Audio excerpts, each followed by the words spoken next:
Bonjour et bonsoir en fonction de l'endroit où vous vous trouvez actuellement. Une fois de plus, nous allons pénétrer dans les sphères de la connaissance interdite. Ici, nous allons parler d'un autre sujet qui a déjà défait la chronique, qui a troublé beaucoup de personnes déjà dans le passé. Donc ici, nous parlerons de la nature, la véritable nature de Jésus. J'ai déjà démontré par rapport, même dans les versions classiques actuelles, que ce personnage de Jésus n'a jamais existé. Maintenant, par rapport au titre, certains pourront se demander pourquoi la véritable nature de Jésus. Un coup, il dit que Jésus n'existe pas, un coup, il parle de la nature de Jésus. Donc ici, nous allons parler de ce fameux Jésus pour vous démontrer une bonne fois pour toutes ici que non seulement le personnage de Jésus n'a pas été, les prophètes n'ont pas parlé de lui tout simplement, dans ce qu'eux vont nommer l'Ancien Testament, parce que beaucoup de personnes se réfèrent sur l'Ancien Testament en disant que beaucoup de prophètes, y compris Moïse, ont prophétisé sur la venue de Jésus, et certains aussi qui n'ont aucune connaissance, aucune substance spirituelle, vont vous dire, en s'appuyant sur les versets comme les livres des Corinthiens, que le rocher dont Moïse s'est servi pour abréver le peuple d'Israël et le troupeau, ce rocher représentait ou tout simplement était Christ. On va vous démontrer ici que ce rocher n'est pas le Christ. Donc le rocher qui a servi à faire boire le peuple d'Israël selon les Bibles actuelles classiques. Donc on va parcourir un peu premièrement dans la première phase. Nous allons parler de quelques passages. On va comparer, faire une comparaison entre ce qu'eux vont appeler le Nouveau Testament sur la personne de Jésus, les prophéties, et sur ce qu'eux vont aussi appeler l'Ancien Testament.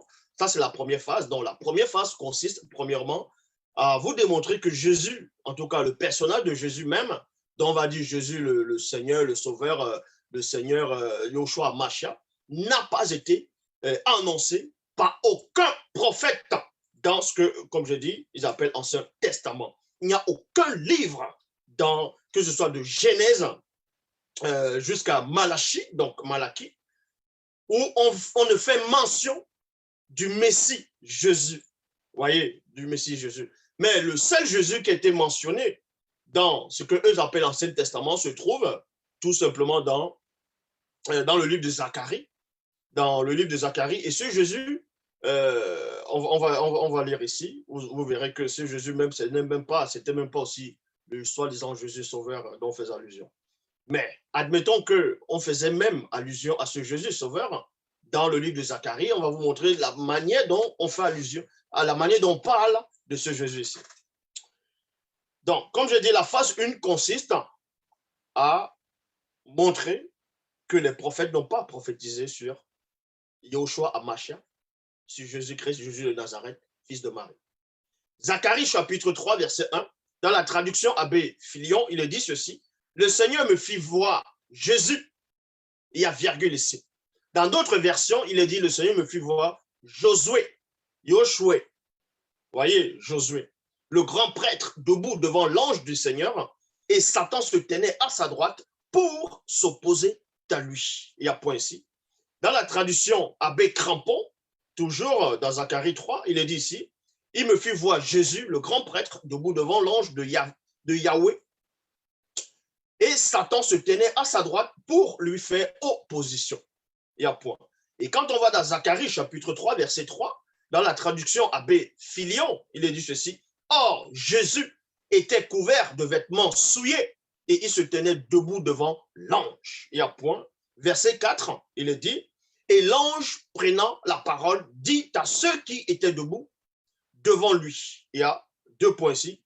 Ôtez-lui. Donc, lui, c'est qui? C'est ce Jésus-là. Ôtez-lui ses vêtements souillés. Donc, on vous apprend ici qu'il avait les vêtements souillés. Et dans ceux qui ont déjà lu la Bible, que ce soit dans son intégralité, vous allez savoir que quand on dit qu'une personne a des vêtements souillés, c'est que cette personne a tout simplement trempé dans le péché. Est dans le péché, a commis une faute, est recouvert de faute, dont ses vêtements sont souillés. On vous montre ici. Pas souillés, sales, parce qu'il s'est traîné dans la boue, non. Ôtez-lui ses vêtements souillés, et il dit à Jésus, deux points, voici, je t'ai enlevé ton iniquité. Dans d'autres versions, c'est ton péché. je t'ai enlevé ton iniquité et je t'ai revêtu d'habits de rechange. Il y a point ici. Donc, pour tout cet état, pour tous ces Mongols qui disent que le nom Jésus, c'est un nom puissant, qu'il est le seul qui avait porté ce nom, on vous montre déjà qu'il y avait une personne déjà qui avait porté le nom de Jésus déjà. Il s'appelait Jésus.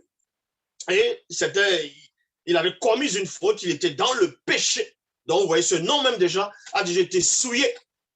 Parce que c'est un nom qui ne peut sauver. Même dans la généalogie, quand on parle de la généalogie, que ce soit dans le début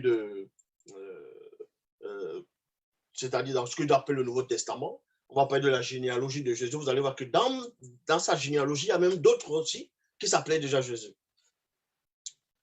Ici, maintenant, nous allons vous montrer, dans la phase 1, on va démonter toutes les soi-disant prophéties de l'Ancien Testament que des Mongols, des Tétards, ceux qui sont dépourvus de spiritualité, vont s'approprier pour faire croire que des prophètes majeurs de l'Ancien Testament ont fait allusion à Jésus le Messie, sauveur, fils de Marie. On va vous montrer que c'est faux.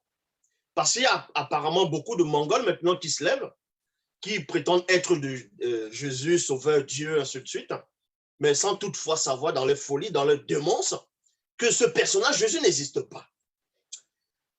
Dans les versets phares que beaucoup de soi-disant pasteurs qui n'ont aucune substance spirituelle vont prendre pour dire qu'on a déjà fait allusion à Jésus, fils de Marie, dans l'Ancien Testament, dans ce qu'eux appellent l'Ancien Testament.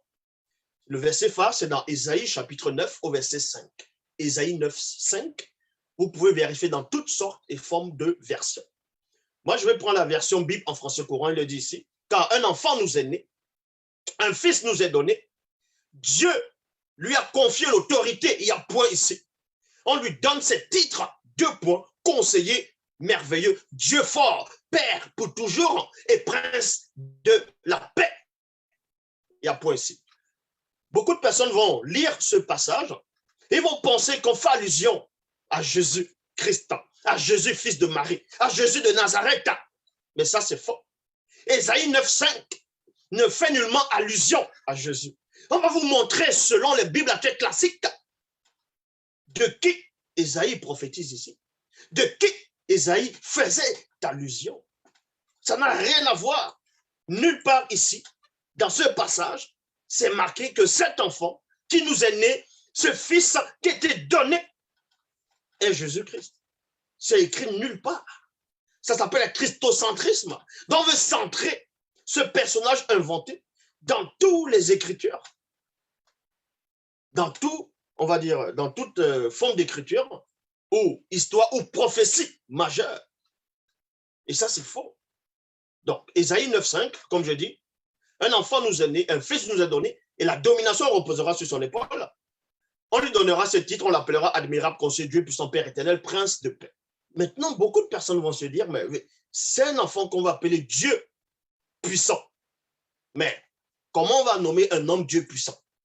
Mais dans les Bibles classiques, dans Exode, Moïse est devenu Dieu, a eu le titre de Dieu avec un D majuscule en fonction des versions. Donc, maintenant, on va dire ici Père éternel. On va vous donner un passage dans la Bible, toujours dans le livre d'Ésaïe, où Ésaïe montre effectivement que dans Ésaïe 9,5, ne faisait nullement allusion à ce Jésus-là. On va dans Ésaïe chapitre 22, versets 20 à 22. Je répète, Ésaïe 22, versets 20 à 22. Il est dit, ce jour-là, virgule, j'appellerai mon serviteur Eliakim, Eliakim, Eliakim, et non Jésus-Christ, et non Jésus, fils de Marie, mais Eliakim, fils de Ikia. Il y a virgule ici. Verset 21, il est dit, je, c'est qui? C'est Yahvé Adonai Jéhovah Elohim, l'Éternel dans les Bibles classiques, qui dit maintenant que lui, Dieu, en fonction de la prophétie que Ésaïe a prophétisé dans Ésaïe 9,5. Ésaïe, dans Ésaïe 22, il détaille maintenant en profondeur le personnage dont il a fait allusion dans Ésaïe 9,5. Il est dit ici, Ésaïe 22, verset 20 à 22. Ce jour-là, j'appellerai mon serviteur. Eliakim, fils de Ilkia, il y a virgule ici, je le revêtirai de ta tunique, et je le ceindrai de ta ceinture, et je mettrai ton pouvoir entre ses mains. Il sera un père. C'est ce Père éternel là dont fait allusion ici.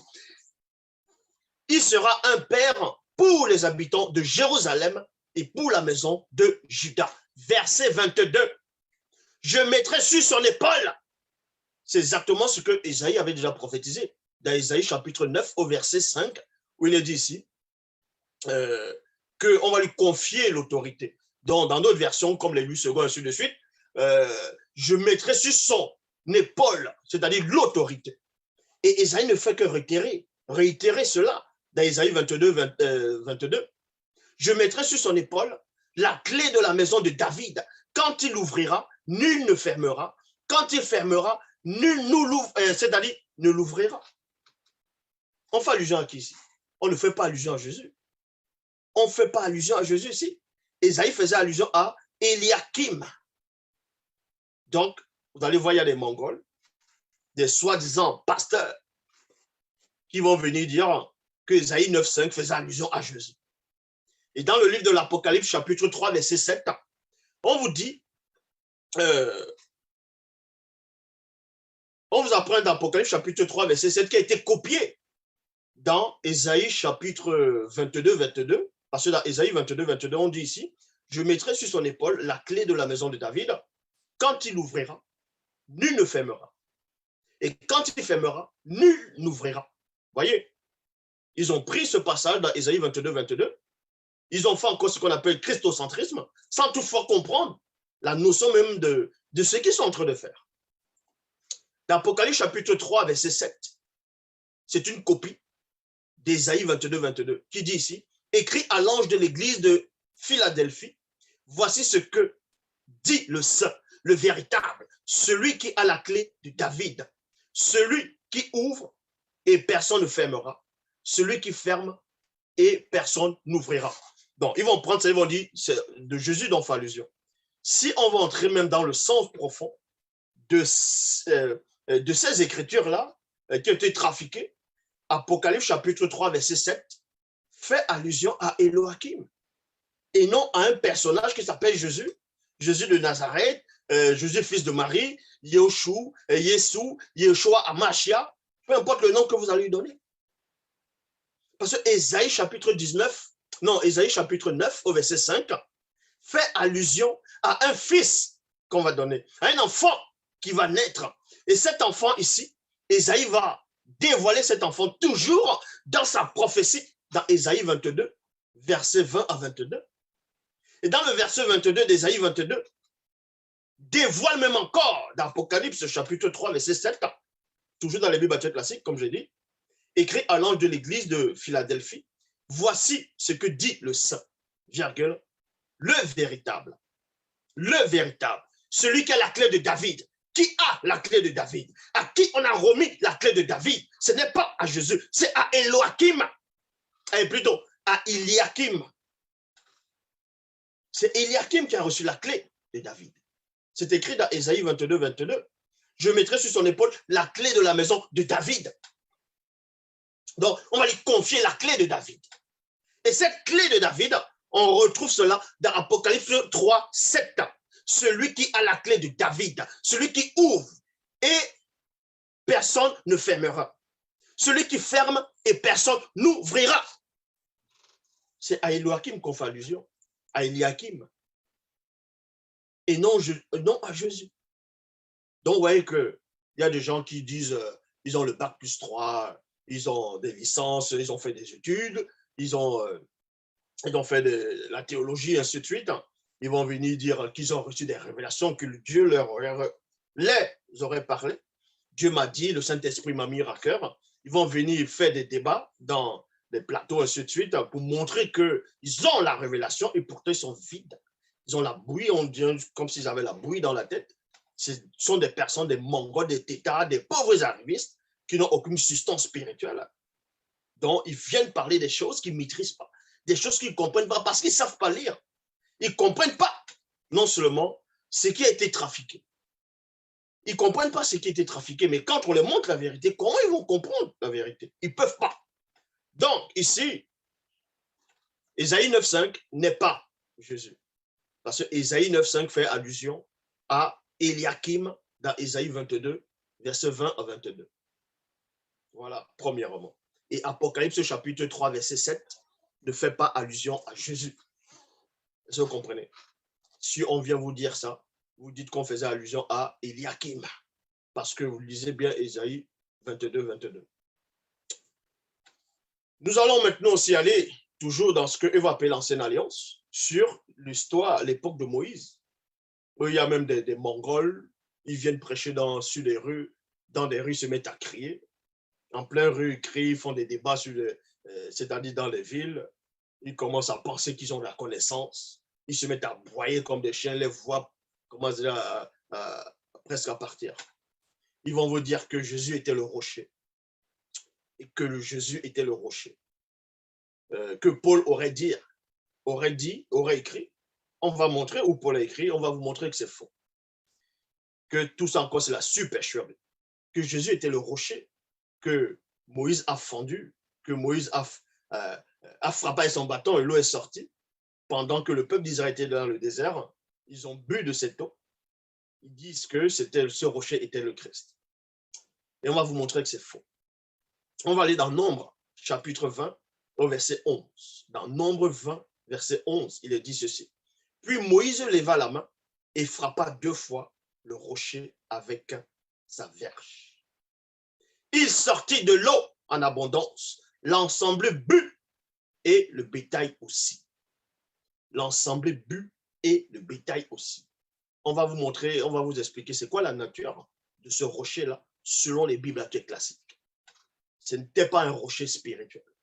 Hein? Contrairement à ce qu'ils vont venir écrire dans le Nouveau Testament, dans ce qu'ils appellent le Nouveau Testament, pour encore amener la notion de la christocentrisme. Tout centré sur un personnage qu'on a inventé. Dans 1 Corinthiens chapitre 10 au verset 4, dans la Bible du Semeur, il est dit ici, ils ont tous bu la même boisson spirituelle. Vous voyez, ils ont tous bu la même boisson spirituelle. Il y a virgule ici. Car ils buvaient de l'eau jaillie d'un rocher spirituel qui les accompagnait. Écoutez attentivement. On vous apprend ici, non mais quand les gens viennent écrire, quand ils viennent modifier des choses qui ont déjà été modifiées aussi, ils ne comprennent pas. Parce que ceux qui ont écrit les Bibles, à cette époque, c'était des gens qui n'étaient pas intelligents. Vous comprenez? C'était des gens qui ne réfléchissaient pas, ils étaient limités. Mais ils étaient intelligents pour ceux qui étaient encore limités à leur époque. C'était des gens, c'était des copistes, ils venaient recopier, ils disaient qu'ils étaient docteurs en théologie, d'autres ils disent qu'ils ont trouvé des manuscrits à la main morte, ainsi de suite, ils disent oh, c'est Dieu, c'est la parole de Dieu, la parole de Yahvé, la parole de Yahweh, ainsi de suite. Tout ça, c'est du n'importe quoi. 1 Corinthiens chapitre 10, verset 4. Regardez, on va vous montrer la supercherie, le mensonge. Dans 1 Corinthiens chapitre 10, verset 4, Bible du Semeur, vous pouvez prendre n'importe quelle version. Ils ont tous bu la même boisson spirituelle, virgule, car ils buvaient de l'eau jaillir d'un rocher spirituel qui les accompagnait. Donc, selon 1 Corinthiens 6, Paul de Tarse, il explique qu'à un moment donné, le peuple d'Israël était dans le désert, Moïse était en train de cheminer, était le guide, donc conduisait le peuple. Et à un moment donné, Paul explique qu'il y avait un rocher spirituel qui les suivait. Donc, il y avait un rocher qui les suivait. On va vous montrer que le rocher ne les suivait pas. Selon l'Ancien Testament, ce qu'on appelle l'Ancien Testament, le rocher ne les suivait pas. Le rocher était à un endroit. Ils sont allés tout simplement à cet endroit-là. Le rocher ne les suivait pas depuis l'Égypte. Ça, c'est faux. Maintenant, il y a aussi des Mongols qui vont dire, oui, mais le rocher là, c'était Dieu qui est le rocher d'Israël. Ça, on va arriver après. Mais Paul, il disait qu'il y avait un rocher qui les suivait. C'était un rocher spirituel qui les suivait. Bon. Qui les accompagnait. Et ce rocher n'était d'autre que le Christ lui-même. Donc, Paul dit ici dans 1 Corinthiens 10, verset 4, que le rocher qui suivait le peuple d'Israël durant leur traversée du désert, ce rocher était Christ lui-même. D'autres vont appeler ça sous une forme de... En gros, ils vont dire que c'est de la théophanie. Donc, que le Christ s'est manifesté dans l'Ancien Testament sur plusieurs pharaons, sous la forme d'un rocher, sous la forme de l'ange de l'Éternel, donc ils appellent ça la théophanie, sous la forme de Melchisédek. Bref, ils vont donner toutes sortes de théories qui ne tiennent pas. Ça, ce sont des suppositions. Dans la traduction, le maître de Sarcée, il est dit ici, et qu'ils ont tous bu d'une même breuvage, c'est-à-dire d'un même breuvage plutôt spirituel, car ils buvaient de l'eau, de la pierre spirituelle, qui les suivait, la pierre spirituelle.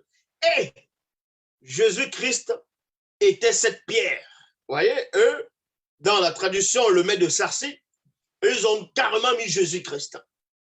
D'autres versions mettent que le Christ, le Christ, le Christ. Mais on va démonter ça tout de suite. Que ce rocher, donc les enfants d'Israël sont servis à boire de l'eau, n'était pas le Christ. Que ce soit dans le sens spirituel, dans le sens métaphorique ou le sens visible, charnel, ça n'a rien à voir avec le Christ. Mais que, c'est-à-dire ce Jésus, Jésus-là n'existe pas. Dans la traduction du Monde Nouveau, il est dit ici,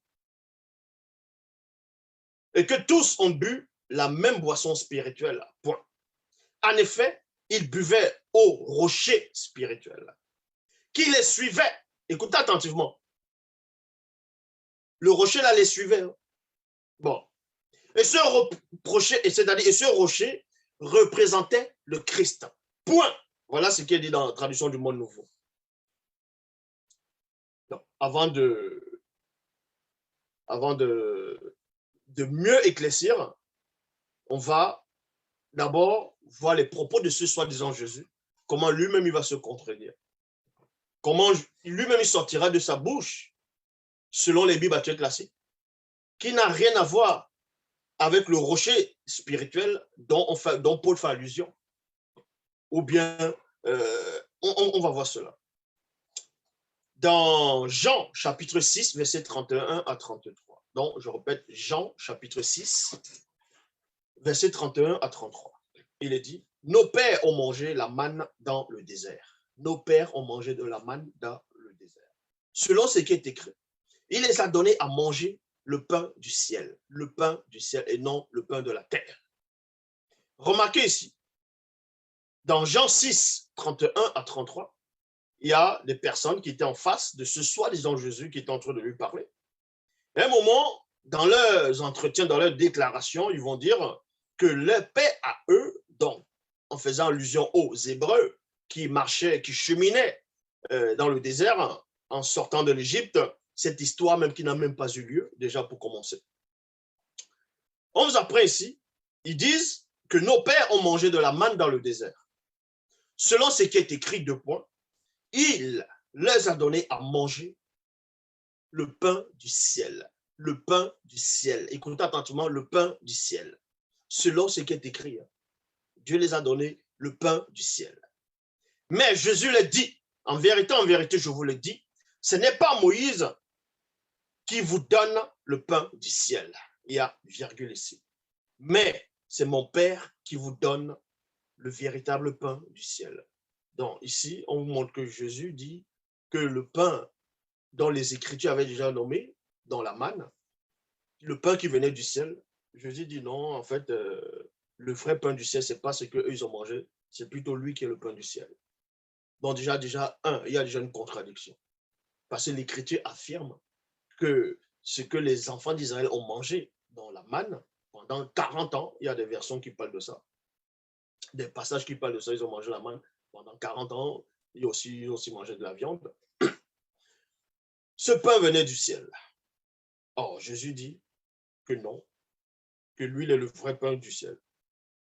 Et ensuite, il poursuit, dit, car le pain de Dieu est celui qui descend du ciel et qui donne la vie au monde. C'est ce qu'on appelle le christocentrisme. ils ont modifié l'épisode de la manne. Ils ont pris l'image de la manne qui descendait du ciel, dans le pain qui descend du ciel. Ils ont fait croire, dans les folies de christocentrisme, dire que le vrai pain du ciel, c'est Jésus. Et que c'est le pain qui descend du ciel.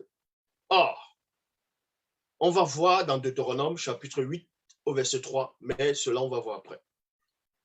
Dans Jean 6, verset 35, Bible du semeur, il est dit, et Jésus répondit, c'est moi qui suis le pain qui donne la vie.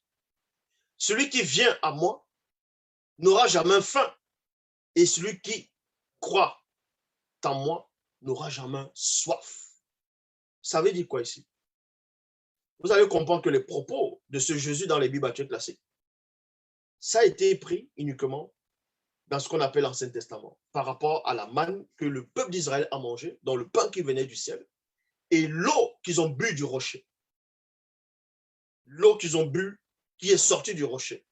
Ils ont pris cette histoire dans les Bibles actuelles classiques, ils ont fait croire que c'était Jésus. Voyez. Dans Jean chapitre 6, verset 58, il est dit, tel est le pain qui est descendu du ciel, il est bien différent. Écoutez attentivement. Donc, il y a deux pains. Il y a le pain qui descend du ciel, dans ce que vous appelez l'Ancien Testament, et un autre pain descend du ciel, dans ce que j'appelle le Nouveau Testament, mais c'est quand même différent. Les deux pains sont différents. Mais vous allez comprendre en fait que le pain qui est descendu, la manne là en fait, le pain qui est descendu dans ce qu'on appelle l'Ancien Testament, c'était la parole de Dieu. Ça, on va vous le montrer. C'était la parole de Dieu. Et écoutez attentivement. Donc, il y a deux paroles de Dieu. Alors. Parce que, puisqu'on vous dit dans Jean chapitre 1, verset 1 à 3, ou à 4, si vous voulez, au commencement était la parole était avec Dieu, la parole était Dieu, elle était au commencement avec Dieu. Toutes choses étaient faites par elle. Donc, vous voyez que, et après, plus tard, on vous apprend que la parole a été faite chair. Donc, Dieu a deux paroles différentes, en fait. Voilà ce que ce Jésus est en train de dire. Pourquoi? Je répète, dans Jean chapitre 6, au verset 58, il est dit, tel est le pain qui est descendu du ciel. Deux points. Il est bien différent de celui que vos pères ont mangé. De celui que vos pères ont mangé. Ils sont morts, virgule, eux.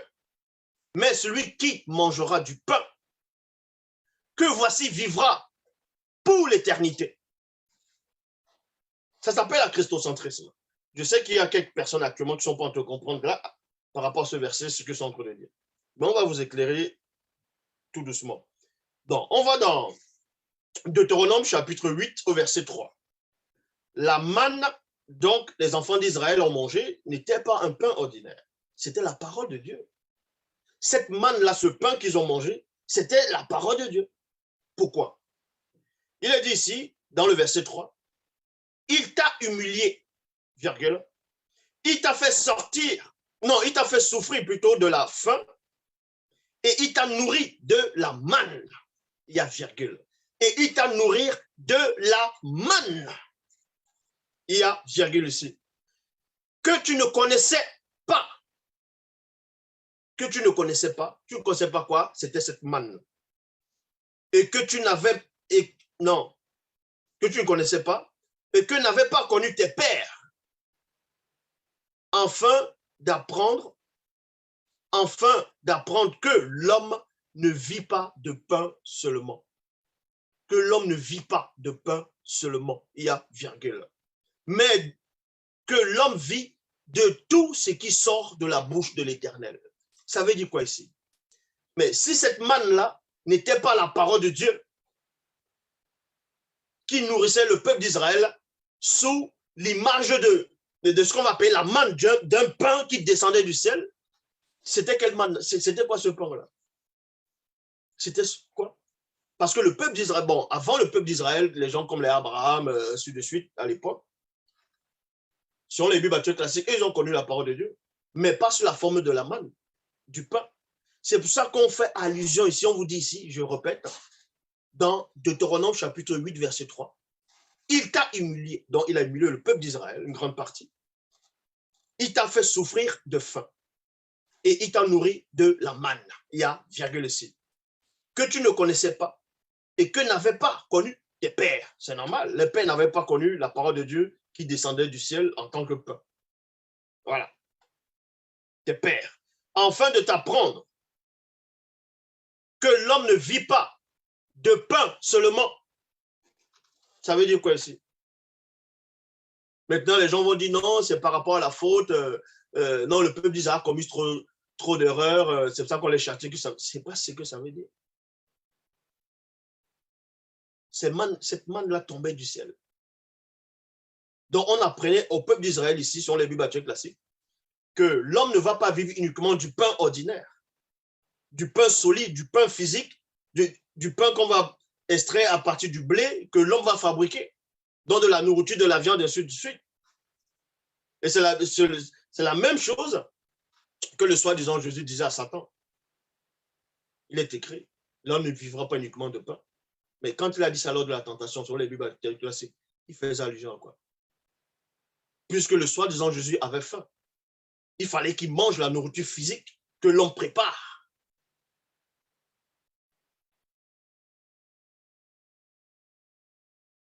Vous voyez? C'est pour ça qu'il dit, l'homme ne vivra pas uniquement de pain, mais de toute parole qui sort de la bouche de Dieu. Et c'est ce que le peuple d'Israël a mangé, c'était ça, cette manne-là.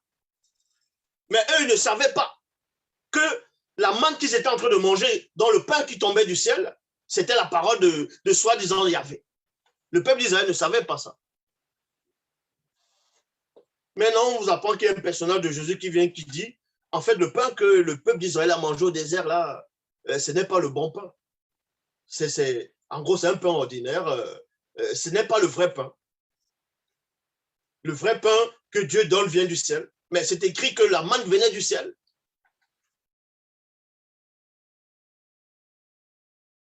Est-ce que vous comprenez?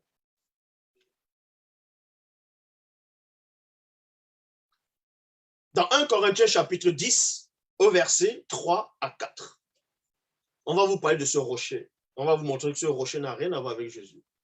Et non seulement le rocher, là, n'a rien à voir avec Jésus, même si Corinthiens parle de ça. Et qu'il n'y avait pas qu'un seul rocher à cet endroit-là. Il y avait plusieurs rochers. Tous ont mangé du même aliment spirituel. Vous voyez? Donc, on vous apprend ici, Paul lui-même dit que la manne que les Hébreux ont mangée dans le désert, c'était spirituel. Donc, ce n'est pas l'homme qui avait fabriqué ça. Le spirituel, quand c'est spirituel, ça vient d'où? Mais ça vient de Dieu, non? Selon ce que Paul est en train d'expliquer ici. Donc, c'était le pain qu'ils ont mangé. Et ce pain-là venait d'où? Ce n'était pas un pain qu'on faisait à la boulangerie. Le pain-là ne venait pas de l'Égypte. Il n'y avait pas de four pour cuire de pain en plein désert. Le pain-là sortait d'où? Ça sortait du ciel et c'était la parole de Dieu, selon les Bibles classiques. Donc, on vient dire Jésus, il vient raconter des histoires, que ce que vos pères ont mangé là-bas, donc il y a une parole de Dieu qui ne peut pas donner la vie, quoi. Voilà ce que ça veut dire. Parce qu'ils ne savent pas comment modifier, manifester la vraie christocentrisme. Ils vont vite se dépêcher d'écrire, de recopier, d'étaler, du n'importe quoi. Je répète, 1 Corinthiens, chapitre 10, au verset 3 à 4. Tous ont mangé du même aliment spirituel et tous ont bu de la même boisson spirituelle. L'aliment spirituel, c'est la manne qu'ils ont mangé au désert. Donc, c'était le pain qui venait du ciel. Et ce qu'ils ont bu, la boisson spirituelle, c'était ce rocher-là. Donc, comment se fait-il que le rocher va être représenté, ou bien le rocher, c'est Jésus, et le rocher spirituel, c'est Jésus, et le pain spirituel n'est pas Jésus. C'est-à-dire, la manne, ce n'est pas Jésus. Pourquoi? Donc, vous voyez qu'il y a quelque chose qui ne va pas. Comment ils se sont gourés eux-mêmes? Ils se sont gourés. Les eaux jaillissaient d'un rocher spirituel qui les accompagnait. Et ce rocher était le Christ. On va vous montrer que c'est faux. Exode, chapitre 17, au verset 5 à 6, il est dit, Yahvé répondit à Moïse, passe en avant du peuple. Passe en avant du peuple. Prends avec toi quelques anciens d'Israël et va. Point. Tu auras en main le bâton avec lequel tu as frappé le Nil. Il y a virgule ici. Verset 6, on vous dit ici. Maintenant, le verset 6, vous pouvez aller dans la parole de vie. Il est dit, je vais me tenir devant toi sur un rocher. Sur un rocher. Quand on dit un rocher, ça dit qu'il y a plusieurs rochers. On va vous montrer cela. Sur un rocher du mont Horeb. Sur un rocher, sur le mont, ça dit que ce rocher était déjà quelque part sur cette montagne-là. Comment on va dire ce rocher est en train de les suivre depuis l'Égypte? Ce rocher ne les suivait pas. Ce rocher était déjà là-bas. Ils sont venus rencontrer le rocher. Le rocher ne les suivait pas. Donc, ils se pressent à écrire, à écrire. Maintenant, les gens ont dit, ah, Zoula ne comprend pas. En gros, ça veut dire que Dieu qui parlait, c'était lui-même qui est le rocher. Et c'est Dieu qui les suivait depuis dans le désert. Et quand il vient sur le rocher physique, il entre dans le rocher physique et maintenant, il sort. Laissez-moi vos histoires. Je suis la révélation. Sur un rocher, donc, tu frapperas le rocher, point. Et l'eau en sortira et le peuple pourra boire.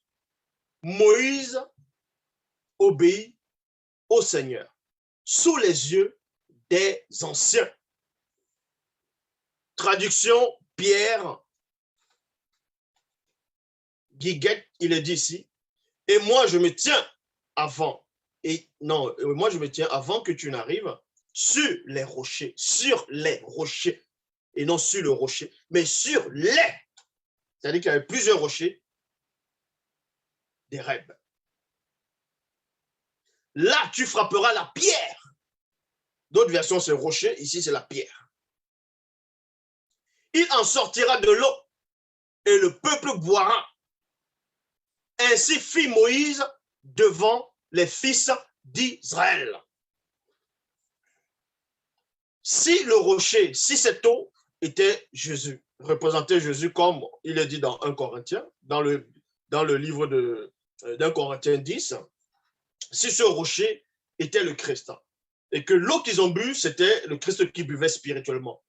Mais le même, soi-disant, Jésus a dit à la femme samaritaine dans Jean 4, que quiconque boit de cette eau, dans l'eau physique, l'eau du sol dans le plan visible, aura encore soif. Mais l'eau que je lui donnerai jaillira en lui jusqu'à la vie éternelle. Donc, si Christ, si soi-disant Jésus te donne de l'eau, tu n'auras plus jamais soif.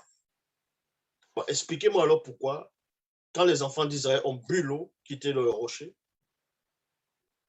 montrez-moi un passage où c'est écrit qu'après, quand ils ont fini de boire cette eau, ils n'ont plus bu l'eau, ils n'ont plus bu après. Même quand ils sont entrés dans le pays de Canaan où coule le lait et le miel. Donc les enfants d'Israël ne buvaient plus rien après. Ils avaient plus soif après. Ils avaient plus soif après. Quand ils ont bu, soi-disant, ce rocher qui représentait Christ. Donc arrêtez un peu de délirer. On va vous expliquer c'était quoi l'histoire de ce rocher-là. Ce sont des choses physiques. Il n'y avait pas c'était pas, comment on appelle ça? C'était pas un miracle, ce rocher-là. Parce que les gens prennent tout vite au premier degré, ils ne comprennent même pas où se trouvent les miracles, où se trouvent les prodiges, où se trouve la réalité en gros. Dans Nombre chapitre 20, versets 10 à 11, Moïse et Aaron convoquaient l'assemblée devant le rocher désigné. Devant le rocher désigné. Parce qu'il y avait plusieurs rochers. On a désigné un rocher. Pourquoi on a désigné ce rocher-là?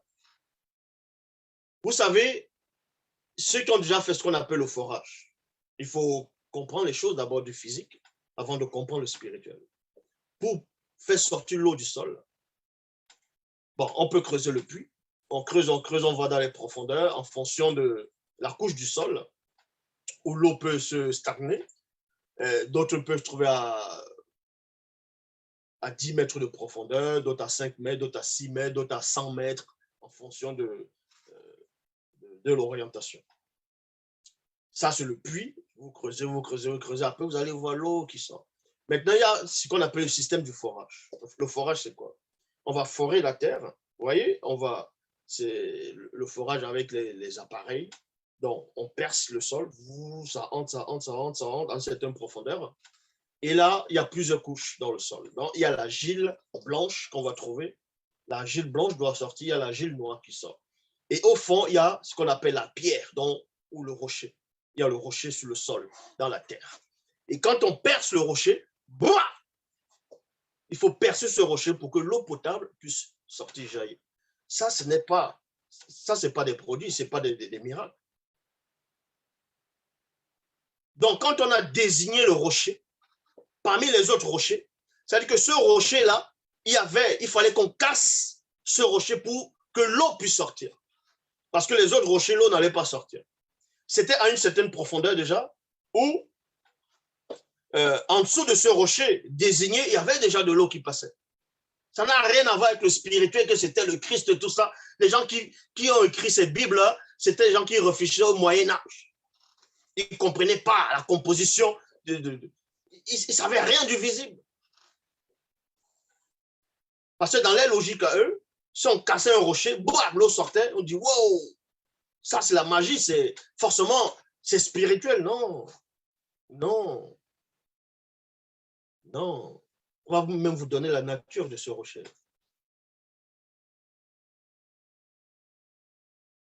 Et oui, pour ceux qui ne savent pas, quand vous faites un forage, vous creusez, même avec les appareils, il y a même des rochers où, si tu réussis à casser ça à l'endroit où c'est, l'eau peut sortir en fonction du niveau de la terre où l'eau passe. Parce que pour avoir de l'eau potable, il faut creuser en profondeur et faire sortir ce qu'on appelle l'argile. Donc, il y a l'argile noire qui va sortir, il y a l'argile blanche qui va sortir, l'argile blanche, l'argile noire qui va sortir. Et vous tombez sur un caillou, sur un rocher. Dès que vous réussissez à casser le rocher, et l'eau sort, vous allez contenir cette eau-là. L'eau là, vous pouvez boire cette eau-là. Après avoir bien, voilà, c'est pas de la magie. C'est ce qui est arrivé ici. C'est ce qui est arrivé ici. Donc, quand on dit à Moïse, on a désigné un rocher parce qu'on savait qu'en dessous de ce rocher, si on tapait 2 fois, solidement, ça se fondait, l'eau qui était déjà là allait jaillir. Sinon, on allait lui dire de taper sur n'importe quel rocher. Parce qu'on savait déjà qu'en dessous de ce rocher, il y avait de l'eau. Ça n'a rien à voir avec Christ. Ça n'a rien à voir avec Jésus. Arrêtez un peu de délirer partout. Moïse leva la main et son bâton, il frappa le rocher par 2 fois. Vous pensez que c'était quel bâton? C'était pas un bâton, un bâton, vous allez cueillir là dehors comme ça, là, et puis ça se casse vite. Il y a des bâtons extrêmement solides. Extrêmement solides. Donc, et quand il va frapper sur le rocher, on vous dit ici, il frappa le rocher par 2 fois, l'eau jaillit en abondance et la communauté eut à boire ainsi que ses troupeaux. C'était quoi donc ce rocher-là? C'était quoi cette pierre? Deutéronome chapitre 8 au verset 15, dans la traduction du Monde Nouveau, il dit, qui t'a fait marcher dans le grand et redoutable désert au sol aride et sans eau. Il y a virgule. Habité par des serpents venimeux et des scorpions. Des rochers, non, du rocher de silex. Du rocher de silex. Dans le silex, virgule, il a fait couler de l'eau. Donc, dans la nature ici, dans la traduction du Monde Nouveau, sont les Bibles classiques, la nature de ce rocher-là, c'était un rocher physique, ce n'était pas le Christ, ce n'était pas un truc de spirituel. Donc, contrairement à ce que Paul va essayer d'expliquer dans le livre de Corinthiens que non, ils ont bu un breuvage spirituel, ils ont mangé la nourriture spirituelle, c'était le Christ, n'importe quoi. Non. On vous donne la nature de ce rocher-là. Et ce rocher-là, et cette nature, on retrouve encore ça sur la terre. C'est le silex. Le silex, c'est quoi? Le silex existe en abondance. Il se trouve dans les sols de craie ou de calcaire, ou de calcaire. Parfois, dans les sols argileux. Argileux. C'est pour ça, donc, l'argile. C'est pour ça que je vous dis, quand on fait le forage et que vous voulez l'eau potable du forage, il faut que l'argile puisse sortir.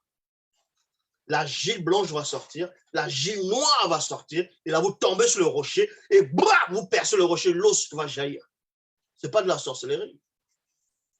C'est l'intelligence, c'est tout. C'est ce que Moïse a fait. Et le silex, on retrouve ça dans des endroits argileux, donc où il y a de l'argile.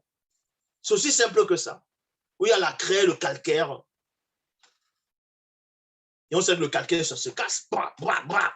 Sur les grandes montagnes, vous pouvez trouver, vous cassez.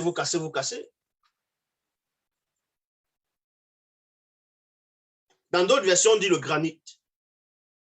Et d'autres aussi vont dire la pierre. Et quand vous lisez dans Psaume 105, verset 41, il est dit, il a fendu le rocher. Mais quand il y a déjà trop du calcaire sur une pierre, même si c'était la pierre la plus solide et que c'est avec du calcaire déjà, vous tapez 2 bons coups là, bam, ça commence à se fendiller, c'est tout. Bam, bam, et l'eau va jaillir. C'est ce que Moïse a fait dans les Bibles très classiques. Psaume 105, verset 41, il a fendu le rocher et l'eau a coulé. Elle a coulé dans le désert comme un fleuve. Comme un fleuve. Alors, parce qu'il y avait beaucoup d'eau au fond. Et quand on va dans Psaume 78, au verset 15, dans la traduction écuménique de la Bible, on vous apprend qu'il n'y avait pas qu'un seul rocher. Il fondait plutôt des rochers au désert. Il fondait des rochers et non le rocher. Selon Psaume 78, verset 15, on n'a pas fondu un seul rocher. Donc, il y a plusieurs Jésus alors. Oui, vu que Paul dit que le rocher qu'ils ont fondu, c'était le Christ qui les suivait, dans le sens spirituel. Mais dans Psaume 78, verset 15, dans la traduction AB écuménique de la Bible, dit qu'il y avait plusieurs rochers. Et on a fondu plusieurs rochers. Et l'eau est néanmoins sortie de ces plusieurs rochers-là. Des rochers qu'on va aussi sélectionner. Pas n'importe quel rocher. Parce qu'on savait qu'il y avait le calcaire, il y avait tout ça, c'était une terre argileuse. Donc il y avait de l'eau dedans.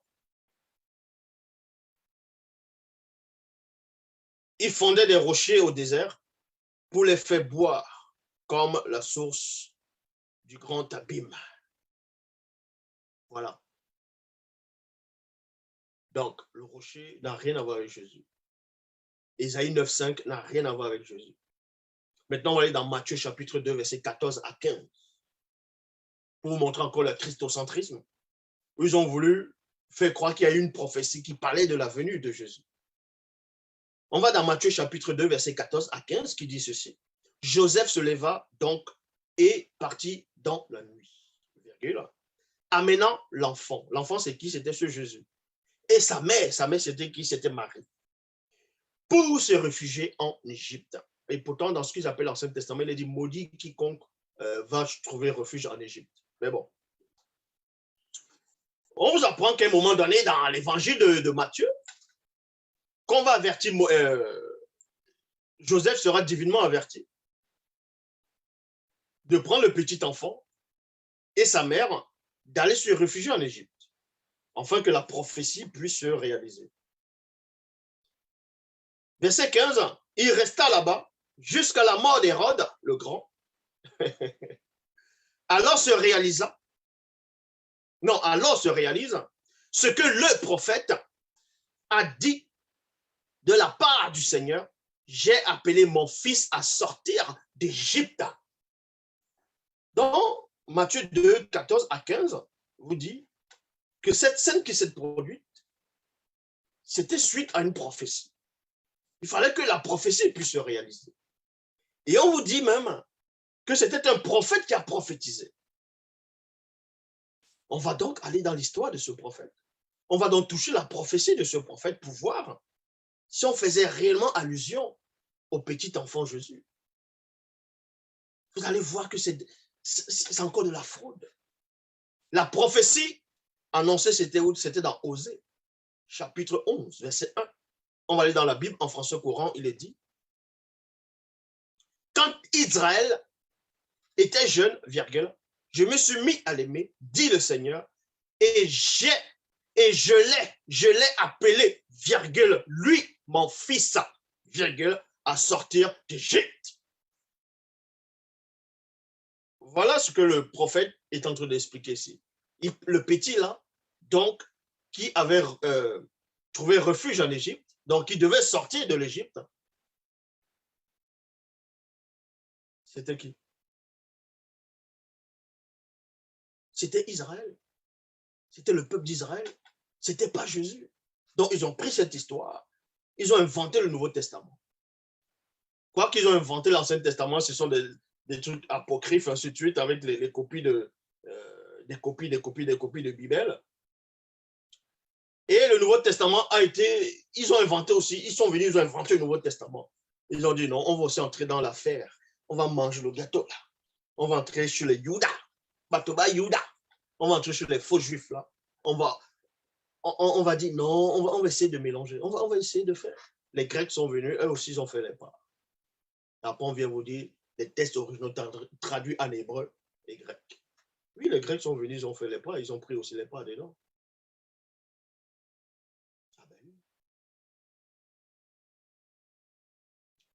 Et ça finit pas. Bible en français, Bible parole de vie, le Seigneur dit, quand Israël était jeune, je l'ai aimé et je l'ai appelé, virgule, lui, virgule, mon fils, virgule, à sortir d'Égypte. Osée chapitre 11, verset 2, Bible parole de vie, il est dit, mais ensuite, puis je l'appelais, appelait qui? Le petit-fils, le petit enfant, dans Osée 11, 1. Dans le verset 2, quand il sort de l'Égypte, on dit ici, puis je l'appelais, puis il s'est éloigné de moi.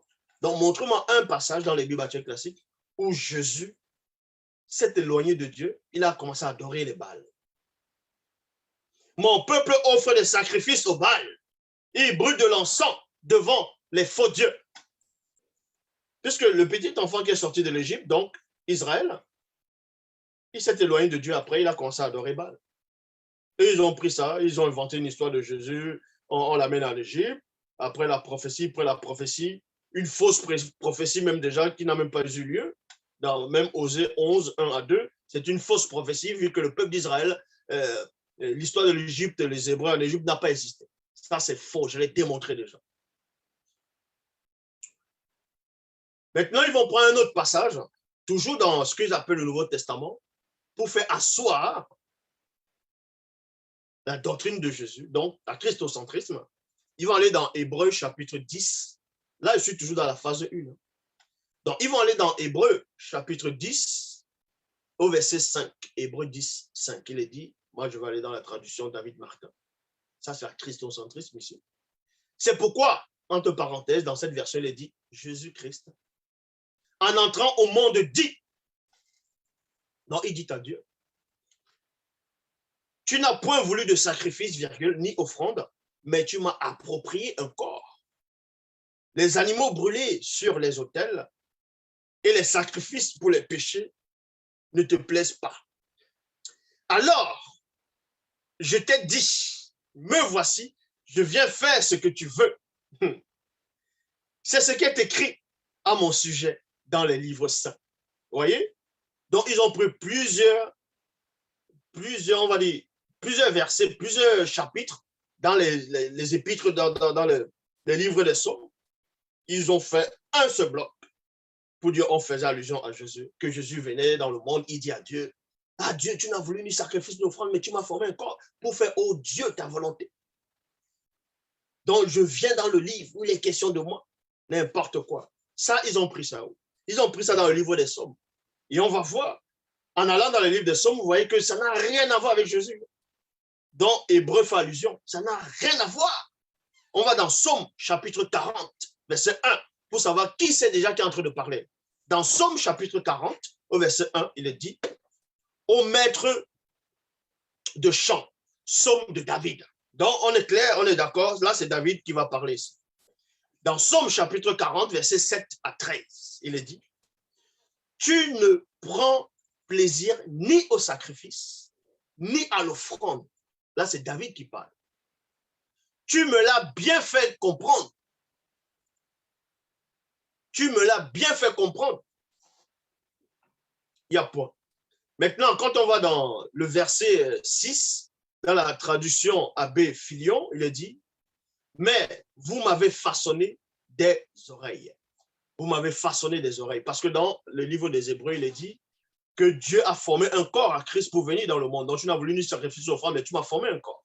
Donc, ils ont pris dans la traduction Abbé Filion, toujours dans Psaume 40, où, selon quand David prie, il dit ici que Dieu n'a voulu ni sacrifice ni offrande, et Dieu lui a fait comprendre cela. Et maintenant, Dieu a façonné son oreille. Façonner l'oreille, c'est quoi? Dans le verset, on dit, tu m'as percé l'oreille, tu m'as ouvert l'oreille, donc en gros, tu m'as fait comprendre. Maintenant, quand on façonne quelque chose, ça dit qu'on va former quelque chose. Eux, ils vont prendre ce passage où on dit, ah, on a façonné, donc on va dire, tiens, on a façonné tout le corps, donc tu m'as formé un corps. N'importe quoi. Tu ne demandes ni des animaux brûlés sur l'autel, ni des sacrifices pour obtenir le pardon. Alors j'ai dit, me voici, je viens à toi. Maintenant, dans d'autres versions mal traduites, on vous dit non, Christ dit, bon, maintenant, vu que Dieu n'a jamais voulu ni du sacrifice ni offrande, et pourtant Dieu a demandé le sacrifice à Abel là-bas, là, à Abraham, à Noé. Noé a même fait le sacrifice après le déluge. Il a tué certains animaux, il a fait le sacrifice. Dieu a demandé les sacrifices, plein de sacrifices dans l'Ancien Testament. Et maintenant, on vient faire croire aux gens que Dieu n'a jamais pris plaisir au sacrifice. Donc, il est obligé de faire alors qu'il ne prenait pas plaisir à ça. N'importe quoi. Donc, vous comprenez par ici, par là, que quand on vous apprend que le soi-disant Jésus dit je viens dans le livre où il est question de moi, ça c'est faux. La version, en tout cas, où ils ont été tirés, ça c'est dans Psaume 40. Donc, on va lire dans le verset 8, il est dit ici. Alors, j'ai dit, me voici, je viens à toi. Je viens à toi, ça veut dire quoi? Mais vous voyez que ça contredit le livre des Hébreux. Parce que le livre des Hébreux veut faire croire que Jésus, en entrant dans le monde, dit à Dieu que Dieu n'a voulu ni sacrifice ni offrande, mais Dieu l'a formé un corps. Maintenant, il vient dans le rouleau de livre. Dans le rouleau du livre. Le rouleau du livre, c'est pourquoi? C'est pour les hommes, ce n'est pas pour les anges. Les anges n'ont pas besoin d'être sauvés. En tout cas, les anges, soi-disant qui sont au service de Dieu, n'ont pas besoin d'être sauvés. Le rouleau n'a pas besoin d'aller au ciel ou bien dans la maison de Dieu. Mais ça vient sur terre. Or, ils ont mal recopié cela. Or, David lui disait que Dieu lui a fait comprendre que lui, Dieu, il ne veut pas de sacrifice, il ne veut pas les offrandes de sang, ainsi de suite. Et David comprend que, bon, si Dieu ne veut pas ça, moi, lui, David, il va être un sacrifice.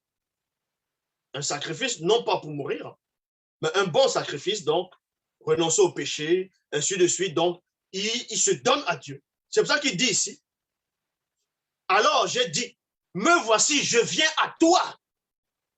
Ce n'est pas que David va aller physiquement à Dieu, c'est par rapport à ses œuvres qu'il doit faire. Et c'est ça un sacrifice. Et c'est ça qui a échappé à ces copistes pour venir écrire le livre des Hébreux. Et tous ceux qui se disent pasteurs ou inspirés, qui vont venir ouvrir les Bibles, voilà, avoir un ministère, aussi tombent tous dedans. Parce que ce sont des pauvres arrivistes. Alors j'ai dit, me voici, je viens à toi. Il y a point. Maintenant, la suite dit, dans le rouleau d'un livre, c'est pas que David entre dans le rouleau du livre. Mais dans le livre des Hébreux, on veut vous faire croire que Jésus entre dans le rouleau du livre. Non. Dans le rouleau d'un livre, parce qu'il y a plusieurs livres, dans le rouleau d'un livre, j'ai trouvé écrit ce que je dois faire. Ben oui, c'était des lois, des préceptes. David doit faire des choses. Il y avait aussi les prophéties sur David. Mon Dieu, je veux faire ce qui te plaît. Mais oui, ce qu'on a trouvé dans ce que David doit faire, c'est de faire la volonté de Dieu, selon les Bibles classiques. Et ta loi est au fond de mon cœur. Là, ce n'est pas fini. Dans la grande assemblée, j'annonce cette bonne nouvelle. Le Seigneur rend libre. Point. Je ne peux pas me taire. Seigneur, tu le sais. Tu m'as libéré. Je ne veux pas garder cela au fond de mon cœur. Alors, je dis, 2 points. Le Seigneur est fidèle et il nous sauve. Dans la grande assemblée, je ne cache pas ton amour ni ta fidélité. C'est pas fini. On poursuit. Verset 12.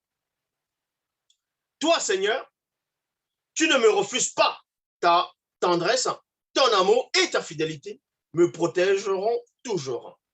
Car des mots, donc, sans nombre, m'assiègent, virgule, mes péchés dans d'autres versions, mes iniquités, d'autres versions encore, mes fautes, donc mes péchés m'ont débordé.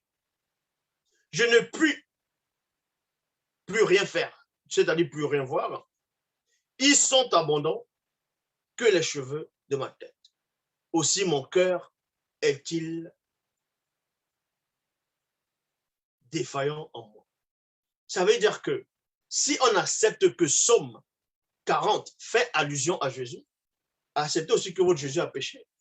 Vu que l'auteur de Psaume 40 ici parle de lui et non d'une autre personne. Et confirme même que lui, il a péché. Il a des fautes. Il a commis l'iniquité. Pourquoi ils vont prendre une partie de ce qu'il a dit, trafiquer et laisser le reste? Et ce n'est pas tout. Ce n'est pas fini. Maintenant, il y a des faux pasteurs qui vont dire dans les débats pour justifier non seulement la fausse existence de Jésus, ils vont oser dire que Jésus est Dieu en disant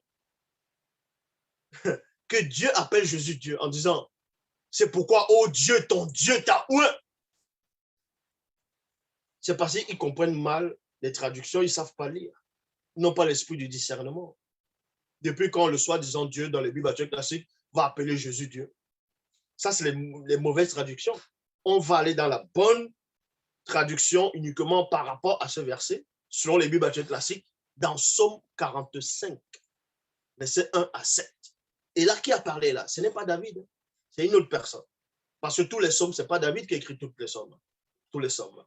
Donc, dans Psaume 45, versets 1 à 7, il est dit, ô chef de cœur, sur les listes des fils de Corée, instruction, chant d'amour. Les fils de Corée. Instruction, chant d'amour. Le cœur vibrant de belles paroles. Je dis mes poèmes. Vous voyez? Il faut d'abord savoir c'est quoi un poème. Il faut comprendre c'est quoi un poème avant de venir vouloir expliquer des choses, dire que ça veut dire ça, c'est ça. Il faut d'abord savoir c'est quoi un poème, premièrement. Ça, c'était un poème ici. Je dis dans mes poèmes, en honneur d'un roi, en honneur d'un roi, un roi, c'est-à-dire qu'il y a plusieurs rois. D'autres versions vont vous dire en honneur du roi, mais c'est d'un roi. On va vous montrer pourquoi il dit d'un roi. C'est un poème qui était fait à un roi qui les a marqués, un roi qui les a subjugués. Ce roi-là, c'était un roi terrestre, c'était un roi de chair, c'était un homme. Ça n'a rien à voir avec Jésus, ici, là. On poursuit. Que ma langue soit la plume d'un habile écrivain. Tu es le plus beau des hommes. Il y a virgule ici. Bon, admettons qu'on dise qu'on parlait de Jésus. Mais dans Isaïe, quand il a prophétisé, on a dit son visage, selon ce qu'il pense qu'on faisait allusion à que c'était Jésus, que Isaïe prophétisait. On dit qu'il n'avait pas de beauté, tout ça là. Mais si Jésus n'avait pas de beauté, c'est-à-dire il n'attirait même pas le regard, mais ce n'est pas de lui qu'on fait allusion ici. Hein. Parce que ici, on dit, tu es le plus beau des hommes. Dans notre version, on dit, tu es l'un des plus beaux, des fils d'Adam, ainsi de suite. Bon. Que ma langue soit la plume d'un habile écrivain. Tu es le plus beau des hommes. La grâce coule de tes lèvres. Aussi, Dieu t'a béni à tout jamais.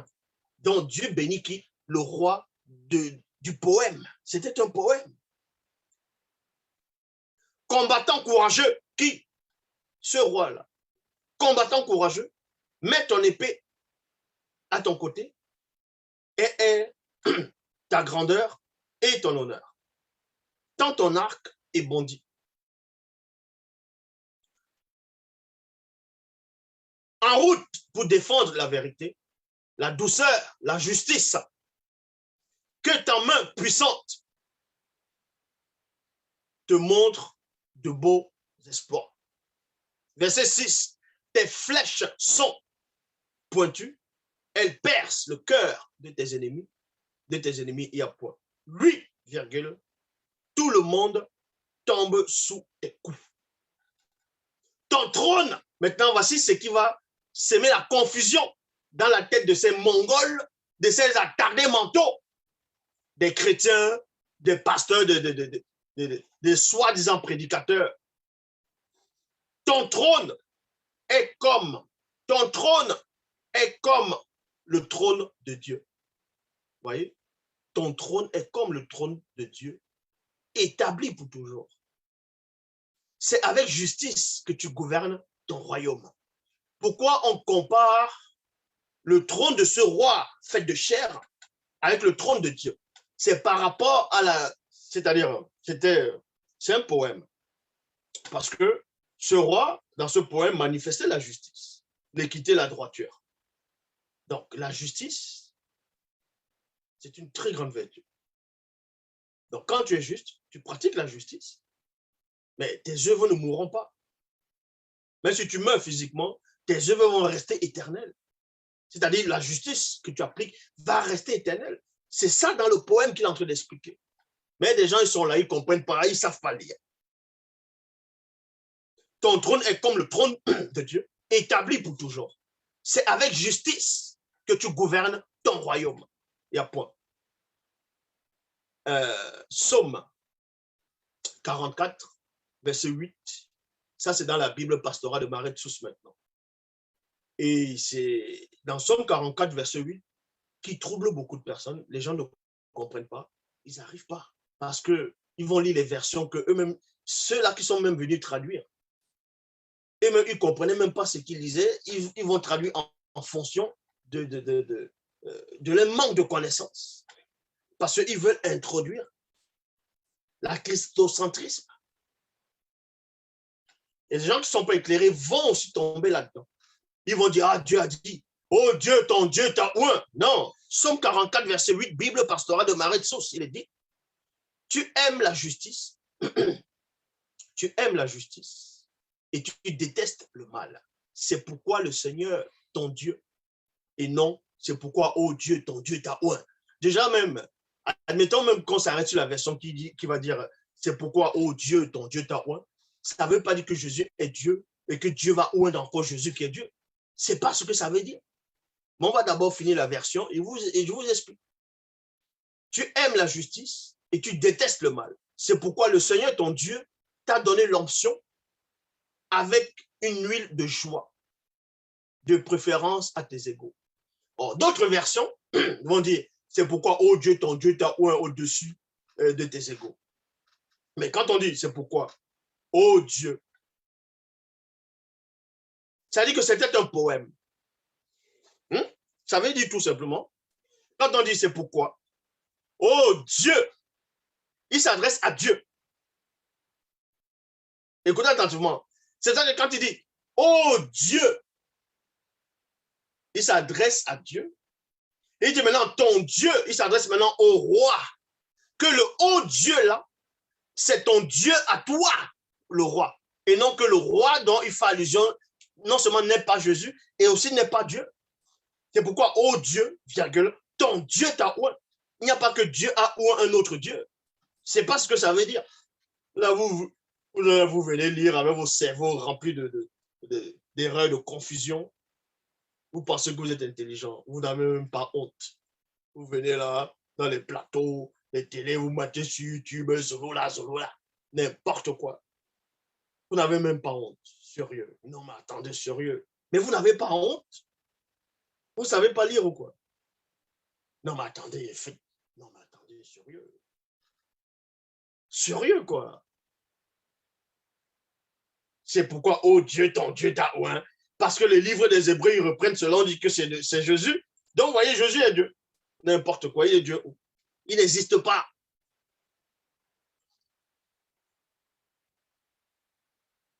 Ésaïe 7, 14 à 15 ne parle pas de Jésus.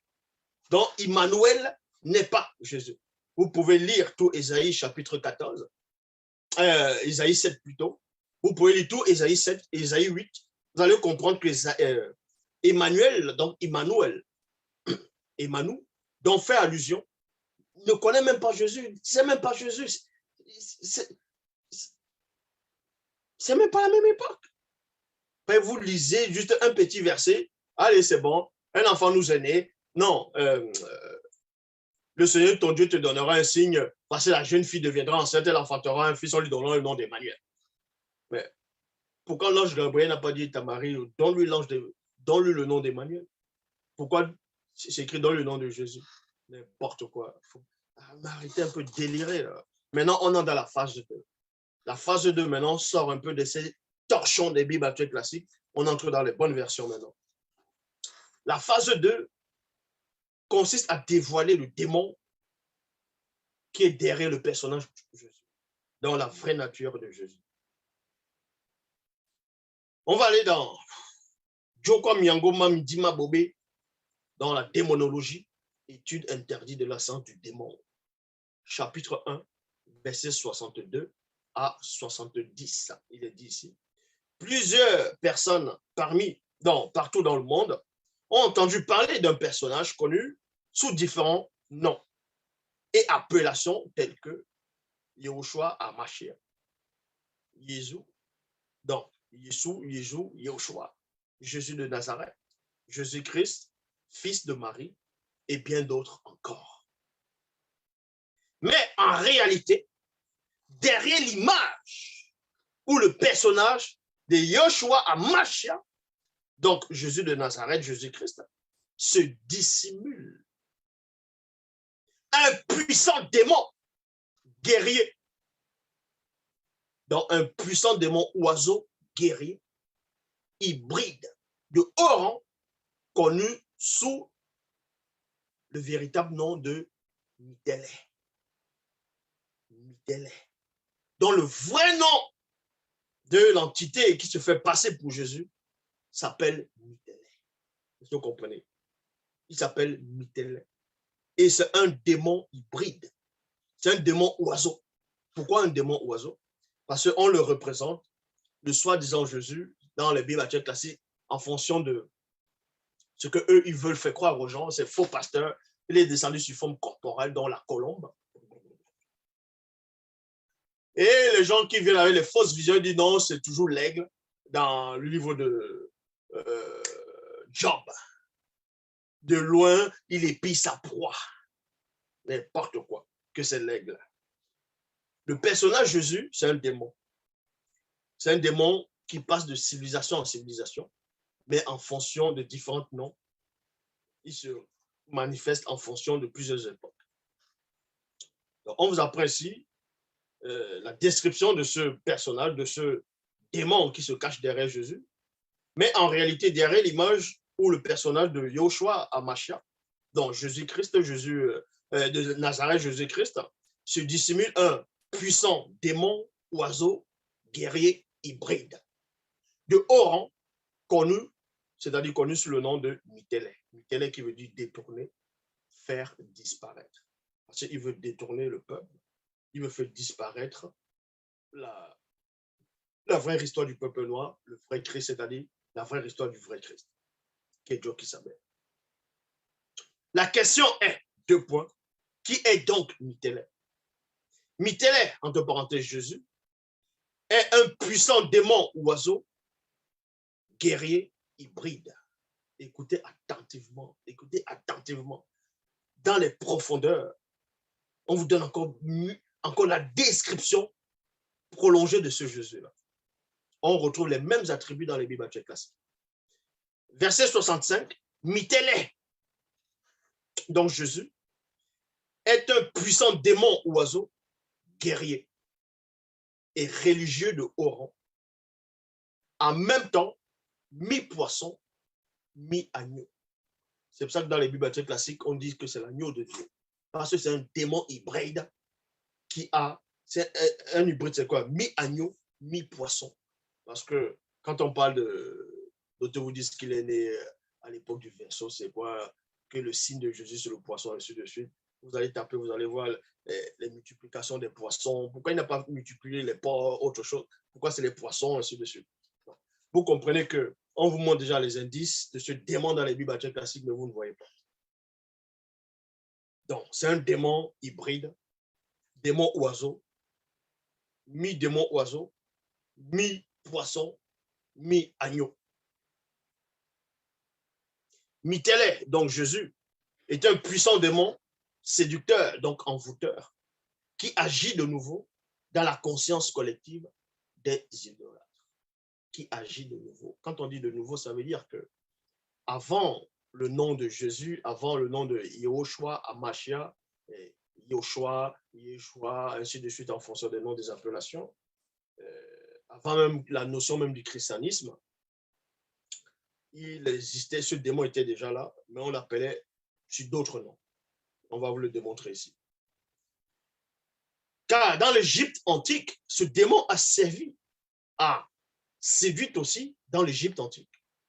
Car dans l'Égypte antique, le démon Mitélé, donc Jésus, était connu sous le nom de Osiré. Siré, Siré, Yozara, Yosiré, Ozoro, Ozaré, que tout le monde connaît sous le nom de Osiris. Donc, Osiris, c'est aussi Mitélé. C'est pour ça que deux fois, maintenant, il y a le combat, on dit, oh, les chrétiens ont copié l'Égypte, ils ont pris l'histoire d'Osiris pour inventer Jésus. C'est le même personnage qui est derrière. C'est le même démon. Mais sauf qu'en Égypte, on va l'appeler Osiré. Mais quand tu viens dans votre époque ici, c'est Yehoshua, Yeshua et Yeshua en fonction des langues, des appellations. Est-ce que vous comprenez? Et ensuite, on vous apprend, certaines personnes associent et confondent souvent le démon Mitélé, donc Jésus, à Yahvé, Jéhovah, le puissant démon oiseau incube, religieux de la nuit. Non, plutôt de haut rang. Parce que Yahvé lui-même, ce qu'on appelle Yahweh, on vous dit le nom que les faux juifs n'arrivent pas à prononcer. Batoba Youda, n'importe quoi. Lui-même, c'est un puissant démon oiseau. Incube. Et lui, incube. Religieux de haut rang. Et si vous lisez le livre de la démonologie,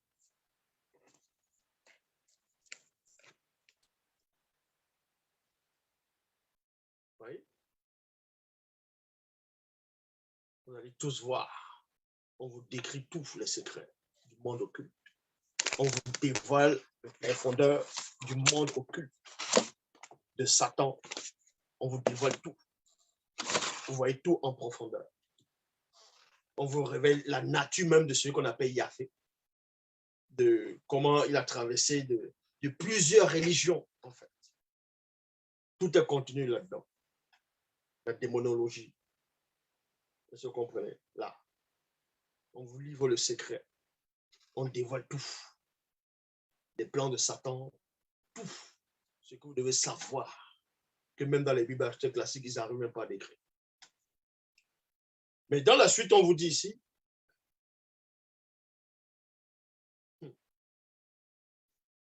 d'autres affirment mêmement que le démon Mitéler, donc Jésus, aurait été engendré par Yahvé, donc Jéhovah, le puissant démon oiseau incube, religieux de haut rang.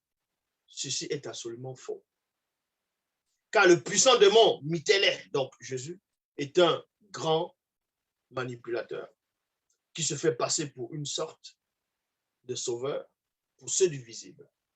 Il ment, se contredit et trompe par des gestes sans que les non-initiés s'en aperçoivent. Même quand il inspire la fausse doctrine. Jokwa Miango Mamidima Bobé dans la démonologie, chapitre 1, verset 726 à 727. Il est dit. Des personnes advides de sensations et de gloire sous la domination occulte du démon religieux prétendent pouvoir ressusciter des personnes mortes au nom de Jésus-Christ, donc le puissant démon oiseau guerrier et religieux de haut rang, mi-poisson, mi-agneau. D'autres affirment pouvoir eux aussi ressusciter des personnes mortes au nom de leurs fausses divinités, donc ancêtres et autres. Or, la seule résurrection n'est possible que par la puissance du verbe de l'homme, en étant dans la vérité. Tout le reste n'est que mensonge issu des démons religieux.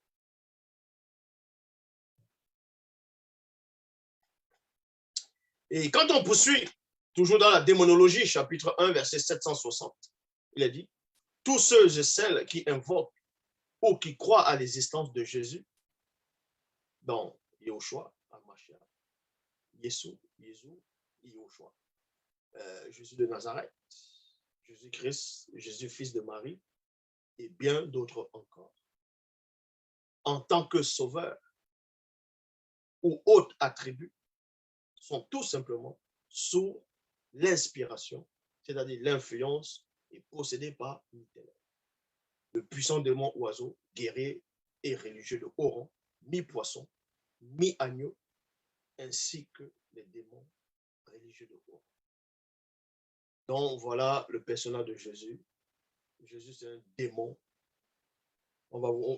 Ici, on vous dévoile sa vraie nature, qu'il est réellement sa véritable nature de Jésus. C'est un livre puissant, terriblement puissant, puissant qui révèle le monde occulte en profondeur, qui donne les véritables noms des anges déchus, qui donne le véritable nom des démons, comment le royaume de Satan est, comment le spirituel, les vrais noms. On vous explique comment ça se passe dans le monde occulte. Dans ce livre, on vous dévoile même le secret des portefeuilles magiques, de ce que les gens pensent être des portefeuilles magiques, d'enfermer quelqu'un dans une statuette, voyager dans une boîte de sardines. Bref, toutes ces choses sont dévoilées là-dedans. On vous explique le pourquoi du comment. Vous comprenez. Et quand on va dans le livre de l'histoire oubliée du peuple originel, donc, le livre de l'histoire oubliée du peuple Douala, dans le chapitre 1, verset 736 à 738, il est dit que le vrai nom du démon ou du personnage d'Osiris est Mitéler.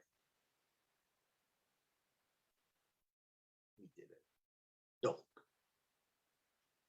mais avant ça, on va aller dans le chapitre 1, verset 627 à 628, à 629, il est dit Satan, le maudit Bobé, le mauvais esprit, voulut en même temps modifier, falsifier et remplacer l'extraordinaire histoire de Dieu qui s'appelle le vrai Christ en celui de Dieu qui. Jekilan Djambe Inono. Donc, Inono, Inono, Inono. Dans une très grande partie du peuple, non, et une très grande partie du peuple noir fut trompée et égarée par Satan, le maudit Mabobé, le mauvais esprit, avec des récits falsifiés, modifiés et inventés. Car bien longtemps avant la falsification des récits authentiques des Écritures, originaux issus du peuple noir, dont les Douala, un complot était planifié à l'époque visible de Djoki Sabé, le vrai Christ, et l'extrait de ce récit authentique. On retrouve l'extrait du récit authentique énuméré là-dedans et aussi dans Kalatambale, qui est toujours Kalatambale ici. Donc, dans le livre du peuple Douala, dans le livre de l'histoire oubliée du peuple Douala, chapitre 1, verset 736 à 738, il est dit ici, et le vrai nom du démon ou du personnage Osiris Semiteller. Donc, détourné, fait disparaître. Ainsi donc, l'histoire de Djoki Sabé, qui est le vrai Christ noir ancestral, qui était un Douala, fut plagié, modifié durant des siècles passés jusqu'à nos jours. Dans chaque civilisation, donc nation, peuple et tribu, le personnage de Djoki Sabé fut nommé, mais sous différents noms et aspects. Est-ce que vous comprenez? Donc, tous ces attardés mentaux qui se lèvent, qui disent qu'ils sont Jésus, vous pouvez toujours vous lever en disant que vous êtes Jésus, mais que Jésus n'existe pas. Parce que vous-même, dans votre démence, vous croyez aux inventions, donc vous dites que vous êtes des inventions. Vous voyez, vous êtes, franchement, ça fait comment d'être vous, en fait. Ça fait comment de ne pas être intelligent. Ça fait comment d'être dans une matrice. Et vous défendez la matrice. Vous défendez les agents de la matrice en disant que, ah, voilà vos sauveurs. Que vous êtes des piles. Vous servez à quoi, en fait? À quoi vous servez? Vous êtes des mauvaises ondes. On n'a pas besoin de vous. On n'a pas besoin de vous. Vous ne servez à rien. Vous n'apportez rien sur terre. Dans le développement, vous n'apportez rien. Vous apportez quoi? À alimenter une fausse croyance, des religions dites révélées, des choses qui n'ont pas de sens. Vous passez vos nuits de prière, vous priez, vous allez dans les campagnes d'évangélisation, vous allez faire des prières, toutes sortes de prières. Ça sert à quoi vos prières? Ça ne sert à rien. Vous priez dans le vide. Vous priez dans le vide. Est-ce que vous comprenez? C'est exactement comme un enfant qui croit à l'existence de celui qu'on appelle Papa Noël ou le Père Noël. Pour lui, l'enfant, en ce moment, est convaincu que le Père Noël existe. Ce n'est pas parce que tu es convaincu que le Père Noël existe qu'il existe. Ce n'est pas parce que tu penses que tu vas passer ton temps à prier, à chanter les louanges que tu penses que ton Dieu existe. Il n'existe pas. C'est un démon qui est derrière. Ils se nourrissent de vos esprits, de vos forces, de vos énergies. Vous servez à quoi? Vous ne servez à rien. Vous ne servez à rien. Vous n'êtes que des pauvres arrivistes, à tous ces faux croyants. Vous venez polluer l'oxygène dans le visible. Vous êtes des pauvres parasites. Vous êtes des cafards, comme des cafards. Eh oui, c'est ça votre place. Vous représentez la race des cafards. Je le dis, vous représentez. Tous ces croyants dans le monde représentent la race des cafards. Vous ne servez à rien. Vous ne servez à rien. À pas aller, quoi, faire des jeûnes, prier. Mais ça sert à quoi vos histoires là? Ça apporte quoi à l'humanité? Ça apporte quoi? Ça change quoi? Vous inventez des histoires. Ah, tel est mort, il allait au paradis, il a vu Jésus. Jésus l'a renvoyé, il a dit l'enfer existe. L'autre allé au paradis, il a vu ça. N'importe quoi.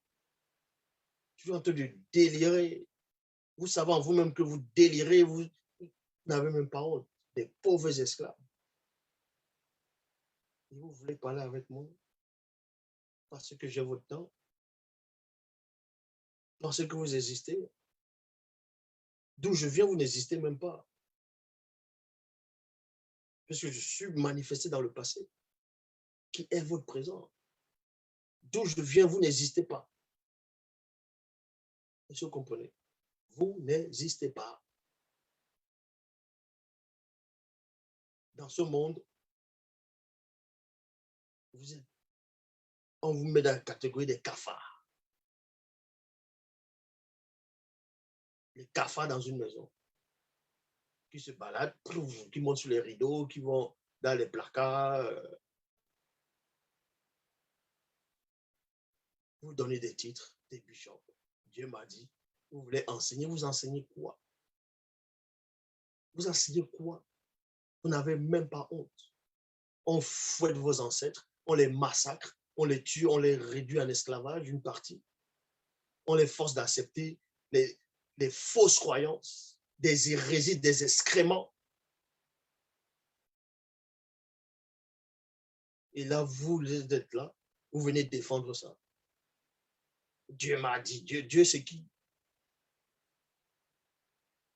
Dieu d'Israël m'a dit, Yahvé m'a dit. Vous chantez Yahvé, Yahweh. Yahweh c'est qui? C'est un nom africain ça. C'est le nom de tes ancêtres. Jésus, c'est un nom africain.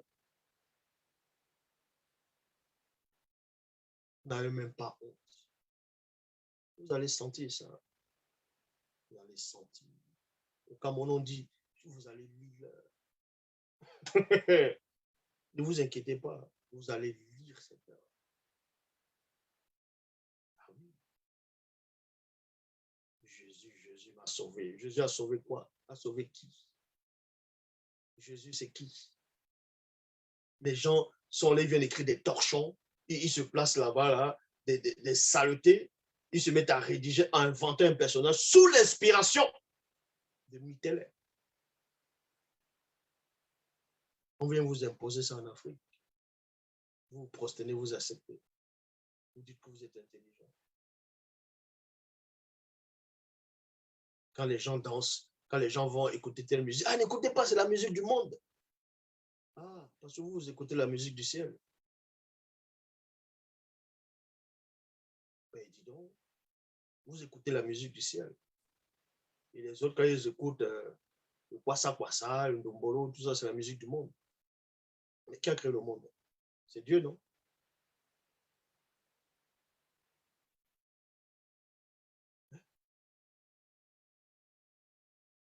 N'importe quoi. Vous ne servez à rien. Vous ne servez à rien. Oh, moto. Regarde ces cafards dans le sens spirituel.